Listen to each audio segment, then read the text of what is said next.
So my girlfriend, Jacqueline Journey is her name. She wrote a book, and it's called The Divas in the Details. And she came to the radio station a few weeks ago, and she dropped off some books, and she was telling me about this concept. And as she was explaining it to me, I didn't even have the nerve to tell her, oh my gosh, I have what you're talking about. She's like, it's this phenomena that, you know, women think that they are a fraud, even if they're high achievers. They've had success. They've been great in their field. Women like Kate Winslet, Maya Angelou, Sonia Sotomayor, the first Hispanic U.S. Supreme Court Justice. All these women talk about something, and it's a very real condition. It's called imposter syndrome. It was coined by psychologists back in 1978, and it talks about even individuals that are high achieving, that do really good things in their professional life, feel like at any moment they're going to be discovered for the fraud they are.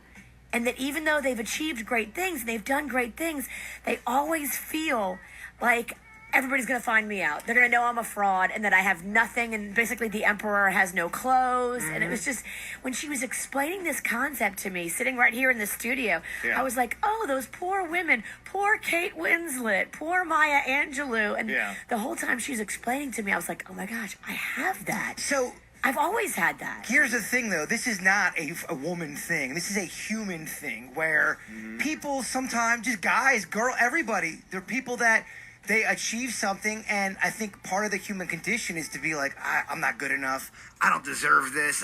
Someone's going to find me out for not being, they think I'm better than what I am. I really don't think that's a girl thing. I think that's a human thing. But when you've achieved great things, what is it that makes you feel like they're going to discover me as a fraud? Do they feel, the people that have achieved that success, feel that maybe there was somebody that gave them a leg up and took them to a level they didn't deserve to be? That's what a lot of the women are saying in this book, that, you know, even if they did a good job, they always felt like, oh, it was somebody that helped me. It was somebody else's work that got me here, and so I'm going to be discovered as a fraud. I was always looking over my shoulder, wondering if I measured up, wondering if I was going to be discovered. It's a very weird thing that I've never heard anybody verbalize before. You hear musicians talk about it a lot because there's so much competition with being a musician, and they think they've got to this other place. And then, like, oh my gosh, look at that guy, or look at that girl, look what they're doing. I'll never be as good as them, and people are giving me all this light, I'm in the limelight when there's people way better than me. It's the insecurities It's that the humans insecurity, have. for sure. That a lot of times we don't really express our insecurities because we're afraid that when we do, it makes us look weak. Dave Chappelle talks about that sometimes. He'll say, he'll be up on stage and he'll feel really confident and everyone's laughing, and then there's one person in the audience that's not laughing, and then he's like, why is that person not laughing? What, am I not that funny? And he zones in on the one person who's not laughing. It's a weird instead thing. of the hundreds that are. I think that's what a lot of people. I'm sure you probably sometimes doing stuff for the show, a negative comment may stick out more than a positive comment. Not since he's had that hair. Agreed. I think it's probably the ebbs and flows that everybody has. I think that for whatever reasons, I think that sometimes we feel more confident. I think other times we feel more insecure. I think as they look at it, too, it has a lot to do. There are just all these little things that you do with yourself, and I've tried to identify times where I think anybody would feel that way. I think you're right, Jay Bird, it can be like a human condition kind of thing.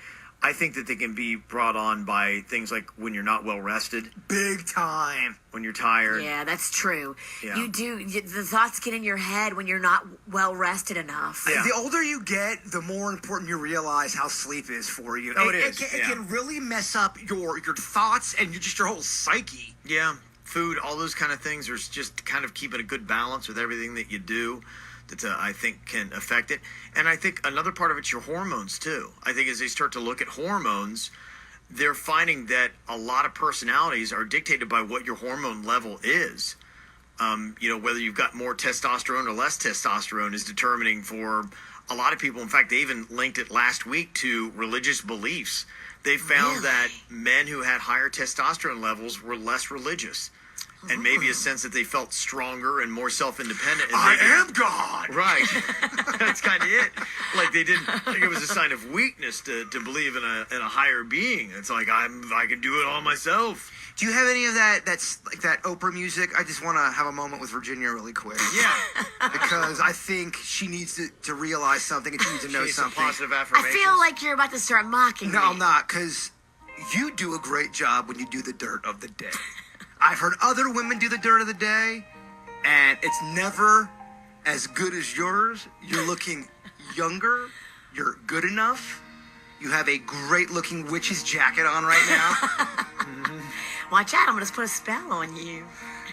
Yeah, I think you're great. Do they recommend anything in the book to deal with these moments where you feel like you're a fraud and you're going to get exposed? Yes. So this book is so cool. It's not massive. It's not going to be a big, long read. It's me and Magnolia are actually reading it together right now.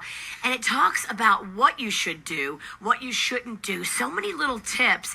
I'm going to keep these books with me. And so any event that I do and go out to, any girls, women, even men who want to grab one of these books from me. Men? Even men. The evil men? I will give you a Men book. can read the divas and the details. Look, Do they have kind of like a dummy cover you could put on that? I know some men that are bigger divas than me. One's sitting to my left. Oh, get out. Yeah, I'm a bigger diva than... Deaver? Beaver? I can't even He's talk. a cousin of the beaver. The Diva. Now, I'll have them with me. So if anybody wants one of these books, the Jacqueline Journey, my local girlfriend wrote this book, and she's just awesome. She started her own production company. She made her own movie. Yeah. What are you insecure about, Kev? Not physically, but internally. Do you have an insecurity you want to get off your chest? We're all sharing here. Nope. Doing Kevin, good. do you have feelings? Nope. Are you a robot? That's great. That's awesome. If you're nailing it, then yeah. Completely dialed in. It's too hard to sleep.